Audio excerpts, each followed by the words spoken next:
hit it on the there it is.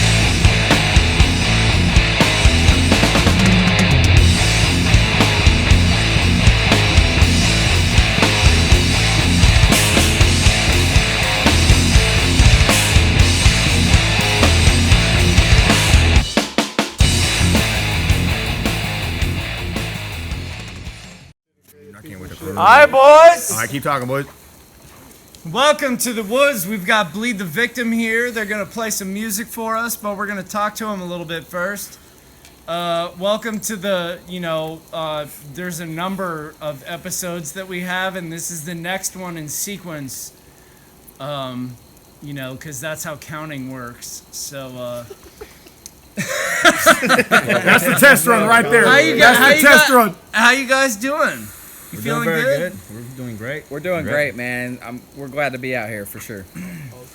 So right now, I just want to start off and ask you guys, what's on the horizon for you? What do you got going on? Yeah, so basically we got the music video that just came out, Perception, Pain, and Knowledge, and that is we're gonna have that for a little while, and then we're gonna go into the studio a little bit after that, probably in a month or two, and start recording the EP after that. Trying to keep real busy. And how many songs you guys got right now? For the EP, we got four popping off. 4 or 5-ish, but yeah. We're gonna keep it a short EP right now, just to get some content out there. Just keep you guys on your toes. Eventually, hopefully within the next year, we do a full release. But right now, we're just gonna hit the 4 songs up and get it going. Word. So I want you to think back a little bit. I don't know why, but I feel like Tyler's going to have the most answers to this. But I want you to tell everybody a little bit what it was like when you went to Europe. Oh, man. Europe was definitely an experience, and I would love to go back, but I think before we go back to Europe, I would love to tour in the States, and I think we're looking to do that first. But Europe was definitely a big changing point in our career, and it definitely gave us the boost that we needed to come back and work on more material and get everything in line to keep doing that, So favorite moments from Europe? Definitely Vienna, Austria was my favorite city. We actually got snowed out for our next date, so we stayed there for 2 days instead of just the single day we were supposed to stay there. We had many good times, me especially, and I would love to go back. I'll tell you that. Word. Do you feel like that was your best show?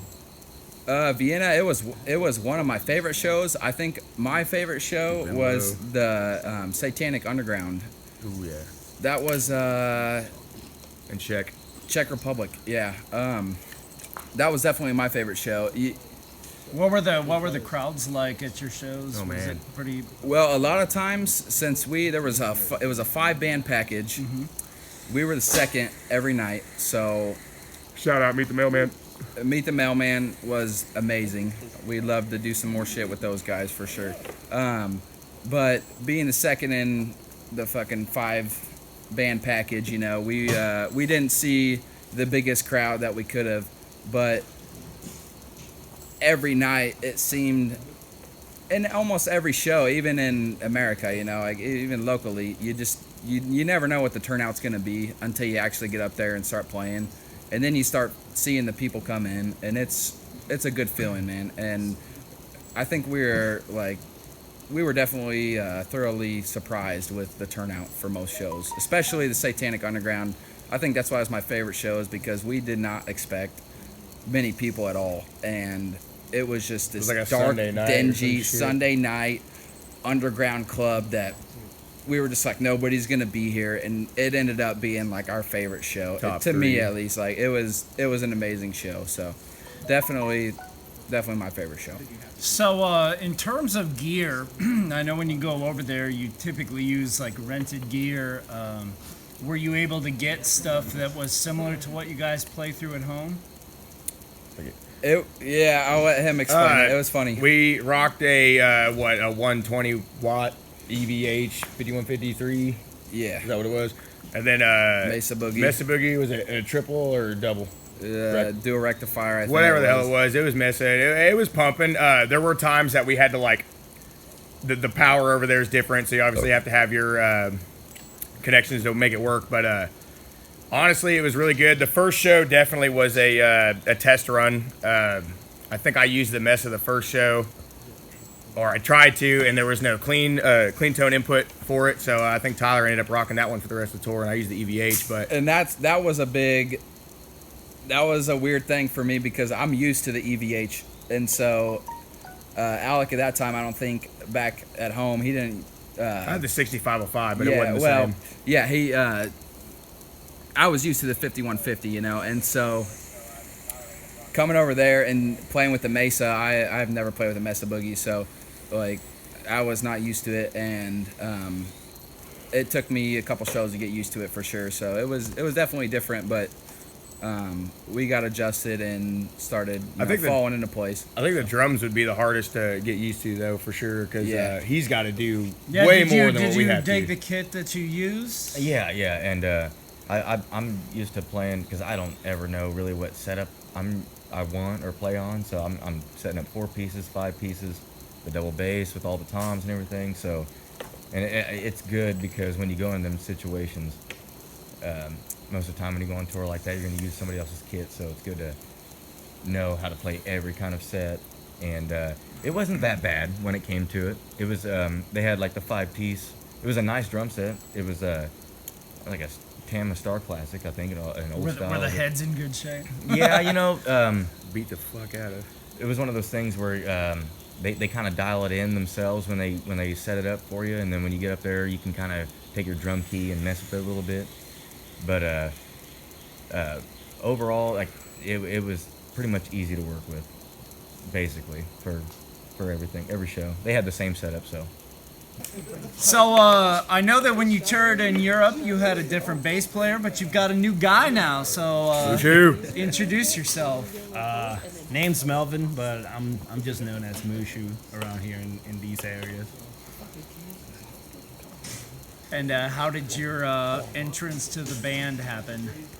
Well, I met these guys for actually quite a few years, especially when I was still in service back in Fort Riley, and I made great friendship with all of them, and I've always been a fan of their music, and on my own time, I try like to learn things on my own, I guess in that moment more like covers and whatnot out of their songs. But I ended up, like learning way more of their songs as time passed, and they were freaking awesome to hit me up, to learn these songs, and at least I was almost like halfway, of learning everything. It just took more like corners, for me to polish in, and it has been a very privileged opportunity. I've never, I don't get to play with so many talented musicians, in my, in the whole years that I've played with so many different bands. And at first, I probably was a little bit hard and whatnot, but maybe it's because of how I am. But with time, like I've seen these gentlemen that I have, playing together, evolve to what it is today, and we're heading at a very awesome direction. Well, with that too, we were kind of in a pinch. We had a couple shows coming up, like last September. We had Full Terror Assault. We had a show in Aftershock in Merriam, and we had 18th Street Union up in KC. And when Mushu first joined, he kind of, he came over. We were just, testing things out and vibing, and I didn't teach this dude a goddamn thing. Like, he just started playing the shit, and it was a crazy experience. I definitely felt like a great teacher not having to teach him, but he learned, I think, probably 6 songs in 4 days. I don't even know what it was, but I know the first time we jammed, he played a whole set straight up, and ever since then we just clicked, man. Like, and Mushu, like he said, has been a great friend, and just one of those things that just worked, man. It was great timing, and everything that came of it is what we're about to, present in the future,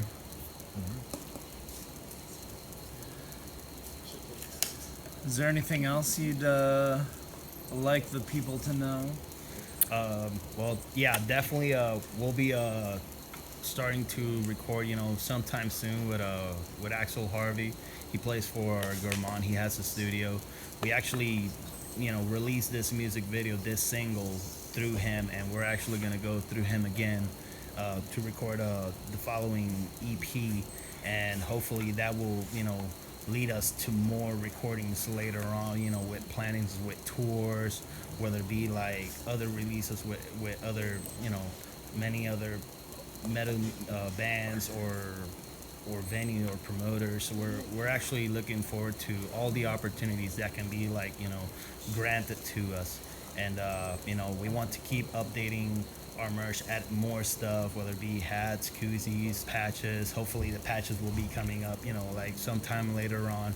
But yeah, if people really want to stay in touch with us, they can just check our websites at www.bleedthevictim.com. We're also on Facebook, Instagram, Bandcamp. Hit us up, whether it be like for a later show or just to say hi. We're looking forward to meeting new fans and more people that we can like share this thing that we have. Yeah. Gotta grow. Make sure you like that Perception of Pain and Knowledge video. Share that shit. Help us out, man. We'll have that linked in the description box below. We're going to keep providing new content for you guys, and all we want to do is jam, man. So that's the vibe right now. That's the move. So we're just going to keep grinding out and hopefully get some shit done sooner than later. And I just want to give out some love to everybody that has supported us. Henhouse Productions for sure. Yes, thank you. Definitely. Brendan's Henhouse the dog. Productions, Brendan Henhout. We definitely Ryan, wanna you're also, the dude. You help him out so much, man. And we appreciate you guys so much. And we just want to give some love out to everybody that has supported us and continues to support us. We appreciate all of it. Thank you. Also, a big shout out to all the bands that that are going through these tough times. But I'm looking forward, to seeing, like the whole work and sweat and time and dedication they've all added, whether it be like just the bands, but also like support our small venues. They are the ones that are right now running through, these tough, difficult times. And without those small venues, we cannot, smaller bands cannot, perform or give what they really want to give. They can't progress. Exactly. You can't go out and play anywhere. And since people are, not going out and playing shows, it really means a lot to these guys and to all the musicians that you love in general. Go buy their music, go check out their stuff, share it to people, because in these times where people are not able to go out and play shows, it's just really important that you go out and show these guys the support that you can give, which basically comes down to social media. So, I know for Noise from Ryan's Basement and for these guys personally, going and sharing that stuff is just such a big deal. Please subscribe to the channel. Go like their pages, check out their social media, and check out Noise from Ryan's Basement. Do what you can to just support the people that are doing things that you really dig. So, with that, party on, Wayne. Party on, Garth. Thank you, Ryan. Edit that shit out.